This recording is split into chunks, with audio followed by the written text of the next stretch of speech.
The first Steam Next Fest of 2026 started last Monday, so naturally both of us at the Gaming Companion have spent the past week trying out copious amounts of demos to find our new treasures. After playing way too many demos to count, here are the top 6 that we think you should absolutely add to your wishlist. I'm starting off this list with a bit of a cheeky addition, Snacktorio, an automation cooking resource management game. It's not technically a Next Fest demo, and I have been watching the development of it for the past few years, so it's not exactly a new find. Still, it absolutely requires a position on any demo spotlight, so here it is. In Snacktorio, you are a new chef hired to save the universe from insatiable beings. The beasts are hungry and they must eat. Your job is to set up automated harvesting and cooking systems to continually feed these cute little beastly things with the help of these adorable little imps. If you fail your mission and the beasts go hungry, I'm assuming they'll start consuming worlds instead, so that's a bit of motivation to feed them what they want. My second demo is Voidling Bound, a creature collector action-adventure third-person shooter. Humanity has explored too far and has accidentally unleashed a vicious infection known as the Legion upon the universe, which is consuming every world in sight. I think I have a thing for games that feature the universe being eaten. Anyway, in Voidling Bound, you create bonds with mysterious little beings called Voidlings. These guys are the only thing that can stand against the Legion, but they can't do it alone. You need to evolve and help your Voidlings for them to be most effective. In the demo, you're given a series of missions to help grow the local Voidling population and also train your own little fella.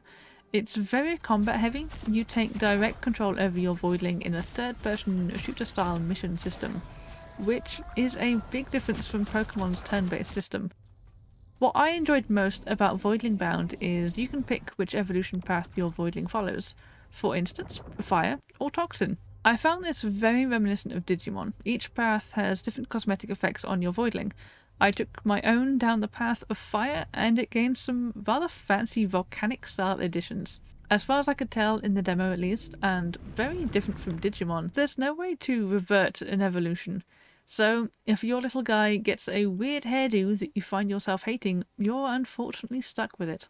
My third demo is Vampire Crawlers, a card battler dungeon crawler roguelike. I was a little bit late to the Vampire Survivors party, but when it did grab me, it grabbed me. It's an easy game to get sucked into, and Vampire Crawlers is no different. Crawlers is set in the same universe as Survivors, with similar unlockables, achievements, locales, and enemies. The difference is, instead of an auto-battler, Crawlers is more of a dungeon, crawler with cards. As you progress through the dungeon, you pick up new cards or gems to add to your deck.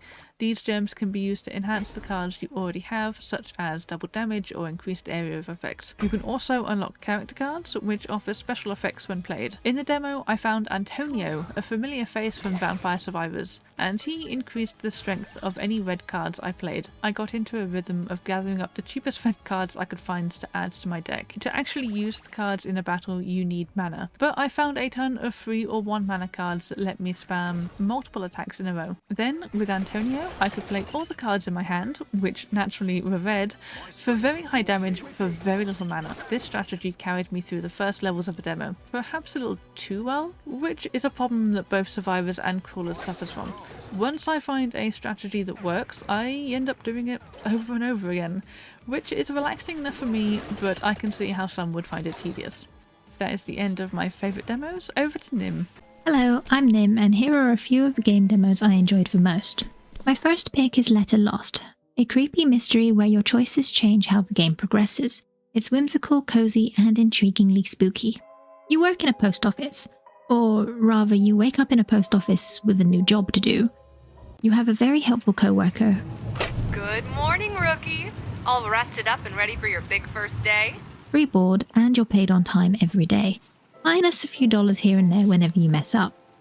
But nothing is quite what it seems.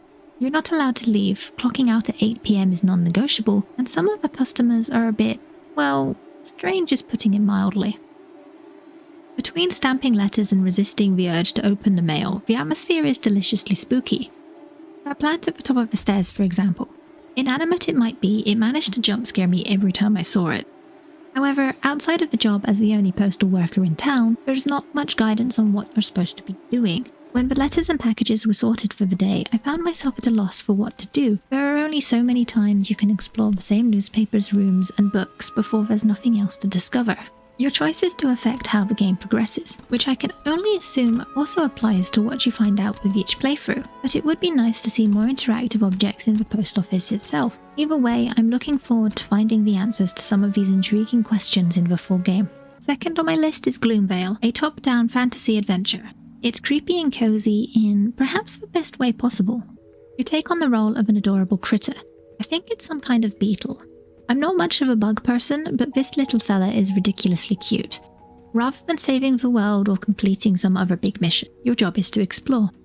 Well, and answer the summons of the Queen. She'll understand if you get a little distracted with the beautiful land around you, right? With the focus on exploring at your own pace, there's very little guidance, as in, none at all. In Gloomveil's case, it is handled well. The lack of tutorials and other hints and tips drags you deeper into the exploration until you feel like you're walking among the trees yourself. Personally, I think it'd be interesting to have a quest system of some kind, even if only a basic optional one to encourage exploration to places you might not think to venture into. Of course, your exploration isn't completely without risk. Something stalks the forest with you. Making too much noise or bullying the local wildlife has devastating consequences. Last but not least, my final pick isn't creepy or a horror, but it is incredibly cozy. Hunter's Seal is a two-dimensional point-and-click puzzle game similar to Strange Antiquities, but instead of dealing in occult antiques, you manage the front desk at a hunter's guild. This one caught my attention because it's the opposite of all those monster hunting RPGs I'm so fond of. While you don't fight the monsters yourself a la Geralt of Rivia, sometimes it's nice to step away from the chaos of boss fights. Bonus marks for the lack of a time limit for each hunter's contract. It took the stress out of solving each puzzle and made the demo even cozier. Along with the hunter's license and contract, you're given a bestiary, a rulebook, and a list of prices. From there, it's up to you to determine what the creature is and whether the hunter is qualified to face it. Making a mistake might not directly bother you, other than affecting the guild's approval that is, but the same can't be said for the poor hunter you send to the wilderness. With everything you need to remember, making a mistake, accidentally or not, is inevitable. Whether you do better next time is completely up to you. From what I can tell from the demo, the end of level overview is just a brief checklist with ticks or crosses depending on what you got right or wrong. While useful, I struggled to remember what my mistake was for each contract after dealing with so many hunters throughout the day. It'd be nice to see a brief recap of contract and where I went wrong. After all, shaking things up a bit by intentionally making mistakes makes things all the more interesting. And now for a bonus demo. This one, a co-op. There were a lot of co-op demos in this next fest, and the two of us got together and explored a good handful of them. The one that stood out the most was Far Far West, a player versus environment first-person shooter co-op. I've seen others mention it's a lot like Helldivers, which I have never had the chance to play, so a lot of what's good about Far Far West may be standard horde shooter mechanics, but I was honestly immediately in love with Far Far West just from the playable piano in the lobby. I don't think Helldivers has one of those. In Far Far West, you play as a cowboy robot and go out into the Wild West to kill skeletons and all manner of ghostly things. It's quite simple, but incredibly entertaining. There's a set objective, but the world you're spawned in is a lot bigger than the mission requires, and you can explore practically every corner, which results in quite a bit of chaos. We managed to blow up several kegs and cause fiery explosions. Completely accidentally, of course. The boss fights are interesting, and during our time in the demo we took on a giant skeleton thing and a ghost train. Both encounters ended with us finding mysterious cards for upgrading our abilities. Which leads me to the next point. We both would have liked to find some form of loot that wasn't just ammo, such as new weapons or even just an increased chance to find the upgrade cards. With the amount of things to explore in the world, it would be great if there was some kind of reward for going to seek them out. And that is all the demos I have for you. Now that the next fest is over, I hope you found a few games that you like the look of. There were a bunch that didn't quite make our list, but we thought had great potential, and we wonder if it's the same for you. Let us know what demos were your absolute favourites, or even which ones you couldn't get on with at all. We'd love to hear from you.